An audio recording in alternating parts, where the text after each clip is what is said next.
अस्सलामु अलैकुम वरहमतुल्लाहि वबरकातुहू। उम्मीद है कि आप सब खैरियत से होंगे। आज का हमारा मौजू है शहादत के ऊपर। चलते हैं अपने आज के मौजू की तरफ। शहीद एक ऐसा लफ्ज़ है जो इस्लाम में उस शख्स के लिए इस्तेमाल होता है जो दीन, वतन या किसी आला मकसद के लिए अपनी जान कुर्बान करता है।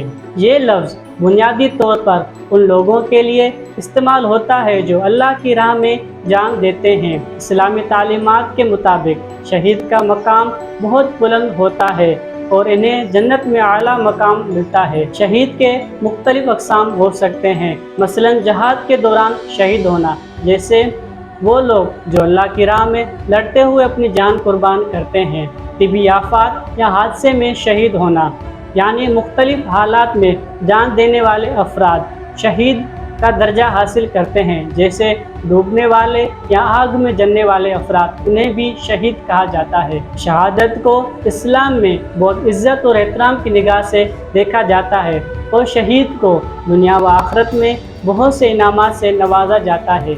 शहीद की मुख्तलिफ किस्में हैं जिसे इस्लामी तालीमात और अहादीस की रोशनी में पहचाना जाता है। शहीद की 3 बड़ी किस्में हैं। किस्म नंबर 1, शहीद मारका।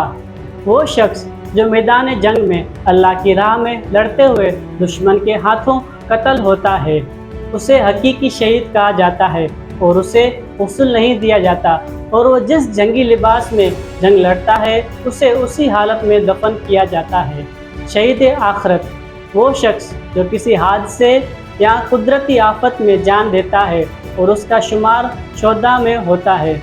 इसकी चंद मिसालें बयान करता हूँ, जैसे आग में जल के मरने वाला, पानी में डूबकर मरने वाला या किसी ऐसी बीमारी में मरने वाला। एक और शहादत की किस्म है जिसे शहीद दुनिया कहा जाता है। वो शख्स जो बज़ाहिर शहीद की मौत मरता है, लेकिन उसकी नीयत में खालिस अल्लाह की राह में शहीद होना नहीं होता, इसका कोई मकाम नहीं होता।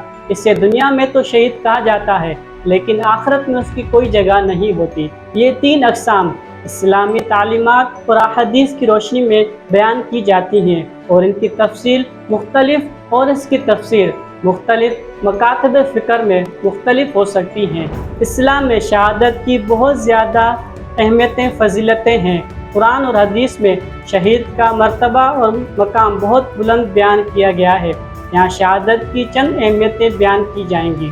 कुरान मजीद में अल्लाह तबारक व तआला ने इरशाद फरमाए है कि जो लोग अल्लाह की राह में कत्ल किए जाते हैं, इन्हें मुर्दा न कहो बल्कि वो जिंदा हैं और अपने रब के पास से रोज़ी पा रहे हैं। तो कुरान शरीफ की एक और सूरत सूरह बकरा में आता है, और जो लोग अल्लाह की राह में कत्ल किए जाएं उन्हें हरगिज़ मुर्दा न कहो बल्कि वो जिंदा है, लेकिन तुम्हें शऊर नहीं है। हुजूर अकरम सल्लल्लाहु अलैहि वसल्लम ने इरशाद फरमाया कि शहीद का पहला खून का बूंद गिरने से पहले उसके गुनाह माफ़ कर दिए जाते हैं। एक और मकाम पर आता है कि शहीद को बुलंद मर्तबा दिया जाता है और अल्लाह के करीब होते हैं। और जो लोग अल्लाह की राह पे कत्ल किए गए हैं, मुर्दा न समझो बल्कि वो जिंदा हैं और अपने रब के पास से रिज़्क़ पा रहे हैं। सूरत आल इमरान। शहीद को अपने ख़ानदान के बहुत से अफराद की शफ़ाअत का हक़ दिया जाएगा। नबी करीम सल्लल्लाहु अलैहि वसल्लम ने इरशाद फरमाया कि शहीद जन्नत में अपने ख़ानदान के 70 अफराद की बख्शिश करेगा और अपने साथ जन्नत में लेके जाएगा।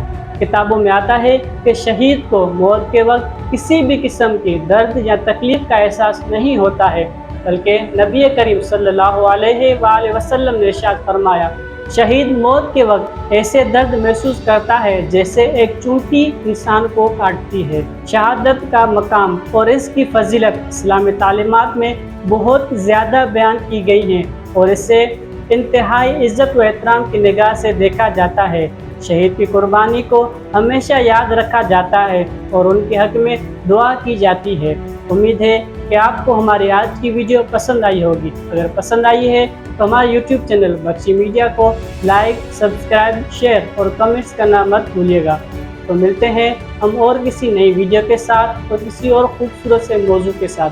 तब तक के लिए अस्सलामु अलैकुम व रहमतुल्लाह।